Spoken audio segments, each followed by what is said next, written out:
আচ্ছা জৈব যৌগের উদাহরণ কি? আমরা ছোটবেলা থেকে পড়ে এসেছি, কি পড়ে এসেছি? গ্লুকোজ খেয়েছি, শক্তি বাড়বে, বাইরে থেকে এলে। আচ্ছা আর কি পড়েছি? ভিনিগার। আচ্ছা তাহলে অজৈব যৌগ জল, খাদ্য লবণ প্রভৃতি আরো আছে। এই ধরনের উদাহরণ আমরা জানি। আচ্ছা এটা তো আমরা উদাহরণের প্রশ্নে গেলাম। এরপরে কি আসছে? থিওরি কি আসছে? এক একজন বিজ্ঞানী এক এক রকম কথা বলছেন। কি রকম কথা বলছেন? বিজ্ঞানী বার্জেলিয়াস আরো পরে বললেন না, জৈব রসায়ন যেটা আমরা বলছি জৈব যৌগ কি হচ্ছে? প্রাণ শক্তি ছাড়া জৈব উপাদান সম্ভব নয়। তিনি কি বললেন? প্রাণ শক্তি ছাড়া জৈব উপাদান সম্ভব নয়। কিন্তু উনি কি ঠিক বললেন? না, বিজ্ঞান মানে হচ্ছে বিশেষ জ্ঞান, যা আমরা বিভিন্ন দিন ধরে বিভিন্ন গবেষণা ধরে পড়ে আসছি। আগে একরকম ছিল, এখন একরকম হয়েছে। আগে ডাল্টনের পরমাণুবাদ একরকম ছিল, এখনকার পরমাণুবাদ একরকম। আগে তখন ইলেকট্রন ক্লাউডের কনসেপ্ট ছিল না, আমরা ইলেকট্রন প্রোটন নিউট্রন হিসেবে জানতাম। পরবর্তীকালে হাইজেনবার্গের কনসেপ্ট আছে, অনিশ্চয়তা নীতি আছে, দ্বৈততা আছে। বিজ্ঞান থেমে থাকে না, এরকম ভাবে কিন্তু এগিয়ে যায়। তো বার্জেলিয়াসের পরে যিনি খুব বড় এতে একটা ভূমিকা গ্রহণ করেছিলেন, তার নাম কি? তার নাম হচ্ছে ফ্রেডরিক বোলার। তো ফ্রেডরিক বোলার কি বললেন 1828 খ্রিস্টাব্দে? যে না, ফ্রেডরিক বোলার উনি 1828 খ্রিস্টাব্দে কি বললেন? যে জৈব যৌগ কিন্তু জৈব যৌগ মানে যে তা যে প্রাণ শক্তি থেকে আসবে তা কিন্তু নয়। তিনি প্রমাণ করে দেখালেন যে আমরা যে সমস্ত পদার্থগুলো দেখি, যে অ্যামোনিয়াম সাইনেট থেকে কিন্তু ইউরিয়া তৈরি করা যায়। তাহলে অ্যামোনিয়াম সাইনেট থেকে যদি ইউরিয়া তৈরি করা যায়, তাহলে কি হবে? অ্যামোনিয়াম সাইনেট থেকে ইউরিয়া তৈরি করলে আমরা বুঝতে পারবো এটা অজৈব যৌগ। অ্যামোনিয়াম সাইনেট থেকে ইউরিয়া যখন তৈরি হলো, এটা অজৈব যৌগ। তাহলে অজৈব যৌগ থেকে আমরা কি পেলাম? জৈব যৌগ পেলাম। তাহলে এই কনসেপ্টটা অন্য কনসেপ্ট এলো। এরপরে বিজ্ঞান এক জায়গায় থেমে থাকে না, বিজ্ঞান আরো এগিয়ে চলেছে। তাহলে বিজ্ঞান কি আরো এগিয়ে চলেছে? বিজ্ঞানী কলবে কি করলেন? বিজ্ঞানী কলবে অ্যাসিটিক অ্যাসিড তৈরি করে দেখালেন, যা আমরা সাধারণ নাম প্রস্তুত করলেন, যার সাধারণ নাম আমরা বলি ভিনিগার। এটা জৈব থেকে উনি পেলেন না, এটা জীব থেকে পেলেন না, যে প্রাণ শক্তি থেকে পেলেন তা নয়। আরো পরে বিজ্ঞানী বার্থেলো 1828 খ্রিস্টাব্দে কি করলেন? উনি উৎপন্ন করলেন মিথেন গ্যাস বা মার্স গ্যাস। তাহলে এই কনসেপ্টটা যেটা আমরা বলতে চাচ্ছি, যে জৈব উপাদানের যে জৈব উপাদান যখন আমাদের হয়, সেটা যে সব ক্ষেত্রে প্রাণ থেকে আসে তা কিন্তু নয়, সেটা তাহলে হচ্ছে না। তাহলে কনসেপ্টটা কি হচ্ছে? তখন সবাই মিলে বললেন যে এটা কত খ্রিস্টাব্দে হচ্ছে? 1865 খ্রিস্টাব্দে হচ্ছে। তার আগে কলবে বলেছেন। তাহলে এক এক সময় এক একটা কনসেপ্ট আমাদের আসছে। তাহলে এটা হচ্ছে কত? 1844 খ্রিস্টাব্দে, আর এটা 1865 খ্রিস্টাব্দে। তাহলে এক এক সময় যখন এক একটা কনসেপ্ট আসছে, তাহলে এখন লেটেস্ট কনসেপ্টটা কি? যে পরবর্তীকালে আরো বিজ্ঞানীরা কি করেন? যে জৈব যৌগ কৃত্রিম উপায়ে সংশ্লেষিত করেন। তখন তার মানে সেখান থেকে বিজ্ঞানীরা প্রমাণ করেন যে জৈব যৌগ মাত্রই কার্বনের যৌগ। কি প্রমাণ করেন? তাহলে এই সমস্ত থেকে আমরা কি কনক্লুশন পেলাম? কনক্লুশন হচ্ছে জৈব যৌগ মাত্রই কার্বনের যৌগ। তাহলে জৈব যৌগ মাত্র যদি কার্বনের যৌগ হয়, তাহলে জৈব যৌগ সম্বন্ধে যে আলোচনা করা হয় সেখানে তাকেই বলা হচ্ছে, কি বলা হচ্ছে? জৈব যৌগের রসায়ন বা জৈব রসায়ন। তাকে কি বলা হচ্ছে? জৈব রসায়ন। তাহলে আমরা বুঝতে পারলাম যে কিভাবে কার্বন এই যে কনসেপ্টটা এলো, যে জৈব যৌগের মূল উপাদান হচ্ছে কার্বন। আচ্ছা শুধু কি তাহলে কার্বনই থাকে নাকি আরো কিছু থাকে? তাহলে কার্বনের সঙ্গে তো আরো কিছু থাকতে পারে। তাহলে জৈব যৌগ মানে শুধু কার্বন না, মূল উপাদানটা হচ্ছে কার্বন, এর সঙ্গে কিন্তু আর কি থাকতে পারে, হাইড্রোজেন থাকতে পারে, অক্সিজেন থাকতে পারে, নাইট্রোজেন থাকতে পারে, সালফার থাকতে পারে, আর কি থাকতে পারে, হ্যালোজেন থাকতে পারে। তাহলে এই ধরনের জিনিসগুলো আমরা থাকতে পারি। তাহলে সুতরাং শুধু কার্বন থাকে না, কার্বনের সঙ্গে এরাও যুক্ত হয়, যেটা আমরা পরবর্তীতে আলোচনা করব, তখন আমরা বুঝতে পারবো। এবার আমরা আলোচনা করতে চলেছি জৈব যৌগ এবং অজৈব যৌগের মধ্যে পার্থক্য।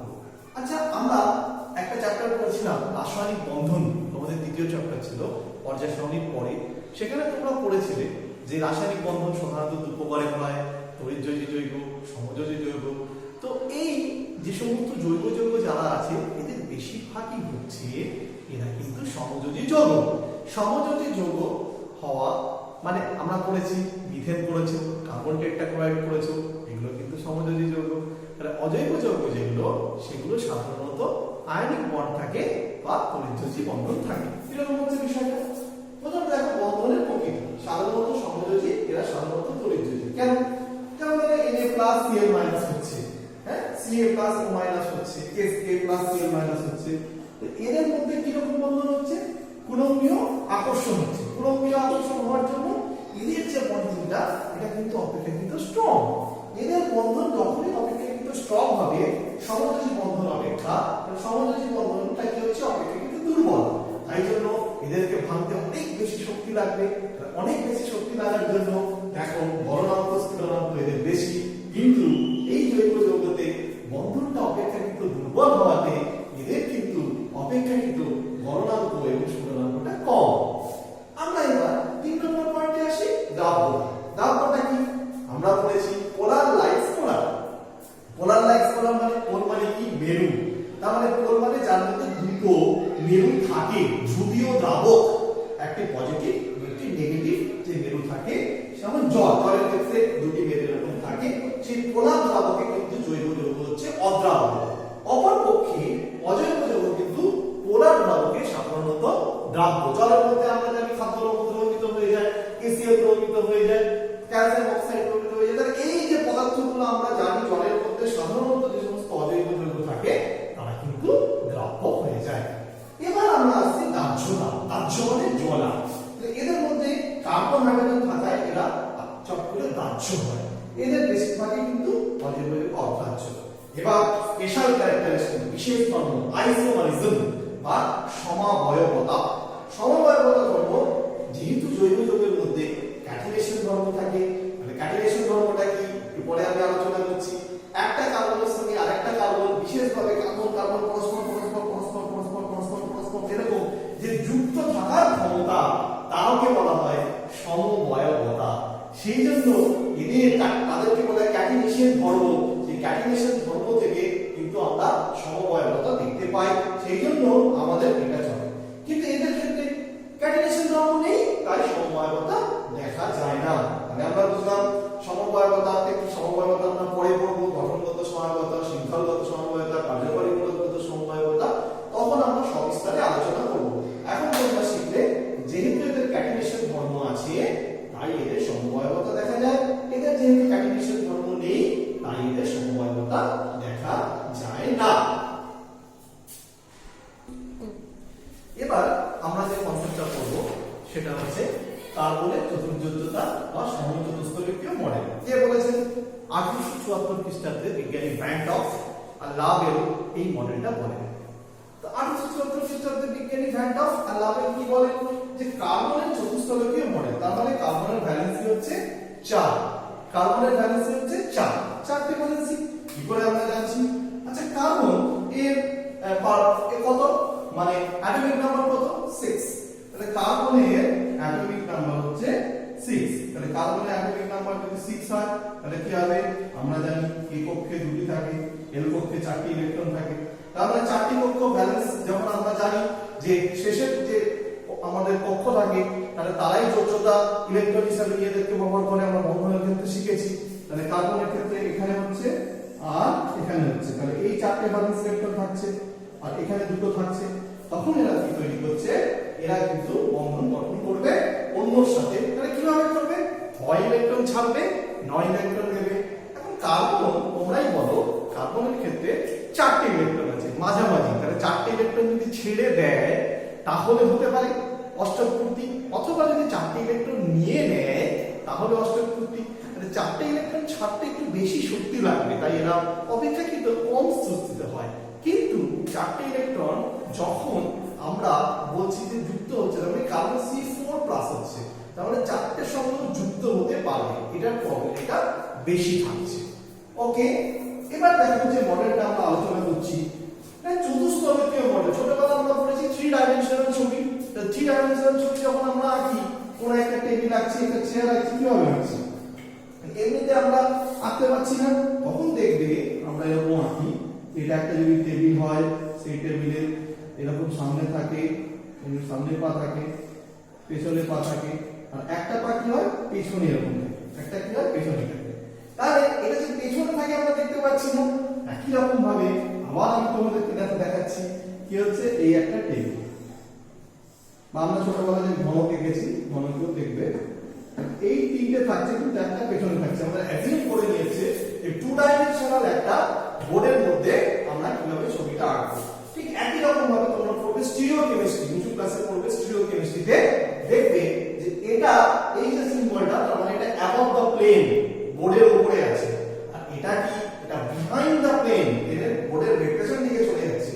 আর এই দুটো হচ্ছে অ্যাবভ দ্য মডেল। যদি আমাদের ক্লাসরুমে মডেল থাকতো তাহলে আমরা এই পেন দিয়ে বোঝাতে পারতাম। কিরকম পেন দিয়ে বোঝাতে পারতাম, যে দেখো এই যে দুটো আছে নীল রঙের পেন, এরা হচ্ছে কি এরকম, এই বোর্ড অর্থাৎ এরকম ভাবে তারা আছে। আর একটা আছে কিন্তু অ্যাবভ দ্য প্লেন, আর আরেকটা আছে কিন্তু বিহাইন্ড দ্য প্লেন। বুঝতে পারছো মডেলটা? বুঝতে পারছো? তাহলে এইটা দেখো, আবার বলছি, এই নীল দুটো হচ্ছে অন দ্য প্লেন, এটা কি হচ্ছে অ্যাবভ দ্য প্লেন, আর এটা কি হচ্ছে বিহাইন্ড দ্য প্লেন। বুঝতে পারছি? তাহলে আমরা এরকম ভাবে এই চারটাকে দেখাতে পারি। এটাই আমাদের বিজ্ঞানীরা বলেছেন, বিজ্ঞানী কাইন্ড অফ মডেল, যে এই রকম ভাবে আসে, এরকম ভাবে আসে।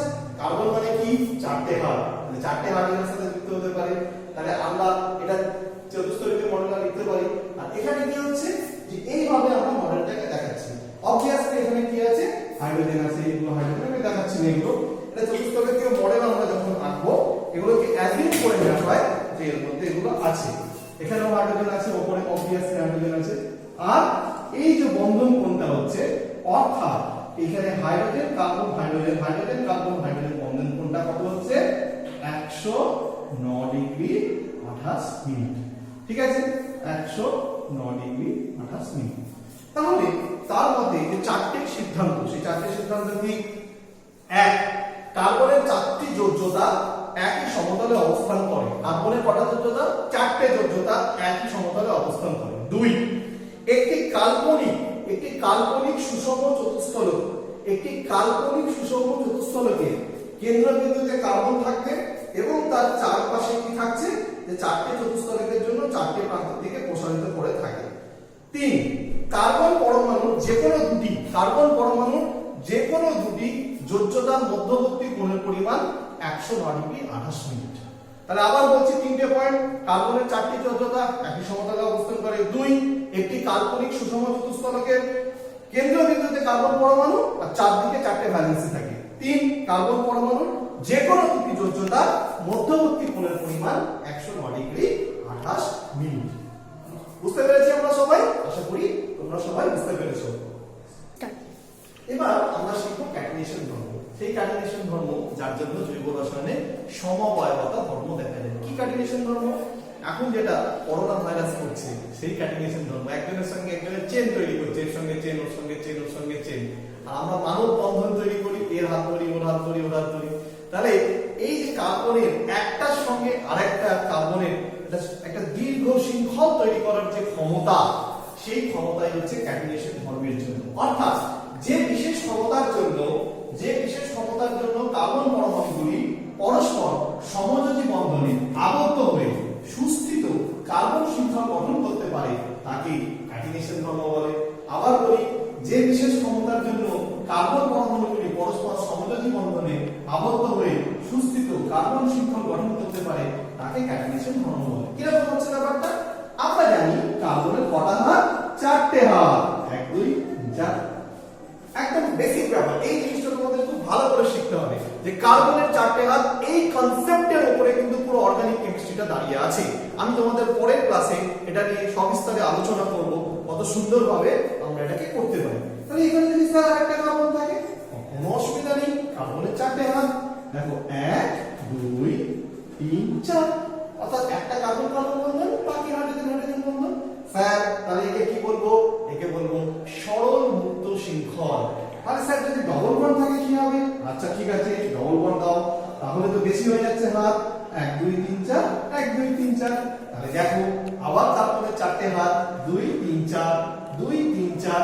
তাহলে এই যে কনসেপ্ট, এই কনসেপ্টের উপরে বেস করে আমরা এই ক্যাটিনেশন ধর্মের উপর ভিত্তি করে যে প্রকার শৃঙ্খল দেখতে পাই, এগুলো হচ্ছে একটা হচ্ছে মুক্ত শৃঙ্খল আর একটা বদ্ধ শৃঙ্খল। এখানে আমরা যে উদাহরণটা দিয়েছি, একটা হচ্ছে মুক্ত শৃঙ্খল দেখতে পাই আর একটা বদ্ধ দেখতে পাই। ঠিক আছে, মুক্ত শৃঙ্খল আর একটা বদ্ধ শৃঙ্খল, এই যে আমরা উদাহরণটা দিয়েছি সবকটাই দেখো মুক্ত মুক্ত মুক্ত, চারটি মুক্ত আছে। তাহলে দেখো এটা সরল মুক্ত, আমি পরপর কার্বনের সঙ্গে করতে পারি। এখানে C4 আছে, তাহলে আমরা পরের ক্লাসে জানবো C4 হলে H10 হয়, পরের ক্লাসে জানবো কি করে হচ্ছে। আবার এখানে আমরা দেখতে পাচ্ছি এখানে কি আছে, এখানেও C4 আছে, কিন্তু এখানে কার্বনটা নিচের দিকে, তার মানে শাখা হয়ে গেছে, কার্বনের সঙ্গে আরেকটা কার্বন ব্রাঞ্চ বা শাখা হিসেবে বেরিয়েছে, তাই একে বলা হয় শাখায়িত মুক্ত শৃঙ্খল। এর ক্ষেত্রে কি হচ্ছে, এর ক্ষেত্রে দেখো সরল মুক্ত শৃঙ্খল, ডবল বন্ড আছে, সেই চারটে হাত কনসেপ্ট 2 3 4, মানে কনসেপ্ট আমার এক থাকবে 2 3 4 2 3 4, এখানে 2 3 4 সব জায়গায় কার্বন মানে চারটে হাত, কার্বন মানে চারটে হাত। তাহলে সরল মুক্ত শৃঙ্খল, শাখায়িত মুক্ত শৃঙ্খল, সরল মুক্ত শৃঙ্খল। তাহলে স্যার বদ্ধ শৃঙ্খল কি হয়? বদ্ধ শৃঙ্খল কি হয় না? হ্যাঁ নিশ্চয়ই হয়। তাহলে আমরা একটা বদ্ধ শৃঙ্খলের উদাহরণ দেখি। বদ্ধ শৃঙ্খলের উদাহরণ কি দেখবো? দেখো তাহলে এই কার্বনের চারটে হাত, কনসেপ্ট এক, তাহলে 1 2 3 4 1 2 3 4, তাহলে কার্বন কার্বন কার্বন কার্বন। তাহলে এখানে কি হচ্ছে, এখানে কত হাত হচ্ছে? চারটে, 1 2 3 4 1 2 3 4 1 2 3 4 1 2 3 4 1 2 3 4 1 2 3 4। তাহলে দেখো এক্ষেত্রে কনসেপ্ট কি হচ্ছে, সেই কার্বনের চারটে হাত, তাহলে এটাকে আমরা কি বলবো? বদ্ধ শৃঙ্খল। তাহলে এটা কি ছিল? মুক্ত শৃঙ্খল, এটা কি হলো? বদ্ধ শৃঙ্খল। এরকম ভাবে আমরা বিভিন্ন কনসেপ্ট করতে পারি। তাহলে এটাকে সংক্ষেপে আমরা এরকম লিখতে পারি, এর নামকরণ কি করে হয় আমরা পরের ক্লাসে আলোচনা করব, আর কিভাবে এই ক্রমগুলো হয় আমরা পরের ক্লাসে আলোচনা করব। আজকে আশা করি আমাদের ক্লাসে যা যা পড়ানো হলো সেগুলো তোমরা বুঝতে পেরেছো। জৈব রসায়নের নাম, জৈব রসায়ন কিভাবে উৎপত্তি হলো নামটা, জৈব রসায়ন কিভাবে, জৈব যৌগ কাদের বলে, জৈব যৌগ অজৈব যৌগের পার্থক্য, এবং যে কার্বনের সমচতুষ্কোণীয় মডেল আর কি ক্যাটিনেশন ধর্ম সম্বন্ধে আজকে জানলাম। আশা করি তোমাদের ক্লাস ভালো লেগেছে। ধন্যবাদ।